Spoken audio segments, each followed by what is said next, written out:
Hello everyone. তো দেখো সকাল সকাল মাছ নিয়ে নিয়েছি। কি মাছ নিয়েছি দেখো, একদম জ্যান্ত পুঁটি মাছ লোকাল, আর একটু চিংড়ি মাছ নিয়েছি। দেখা যাক।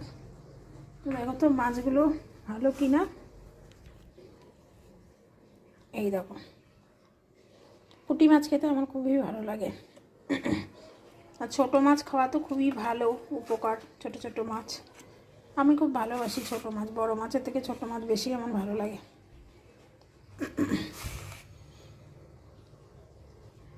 দাম তো কম না, এখন পুঁটি মাছেরও অনেক দাম। আর একটু চিংড়ি নিয়েছি, এগুলো ধোবো। তো চলো এই মাছ বাজার কেমন হয়েছে জানিও। হ্যালো এভরিওয়ান, মাছ নিয়ে নিয়েছি আজকে। আর একটু বাটা মাছ নিয়ে নিলাম।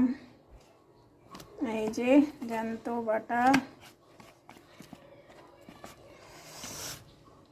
এখন আমাকে বাটা মাছে ধরেছে, এখন কয়েকদিন খেয়ে নিই। আবার যখন বাড়িতে লোকজন বেশি থাকবে তখন তো কেউ বাটা মাছ খাবে না।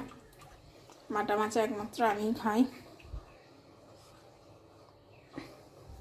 তো চলো কি রান্না করবো দেখি। আজ বাটা মাছটাকে একটু অন্যভাবে করবো। সেদিন তো তোমরা দেখেছিলে বাটা মাছটাকে আমি সর্ষে পোস্ত দিয়ে করেছিলাম। আজকে ভাবছি একটু অন্য টাইপের করবো। দেখা যাক কীভাবে করি, তোমাদের সঙ্গে শেয়ার করবো।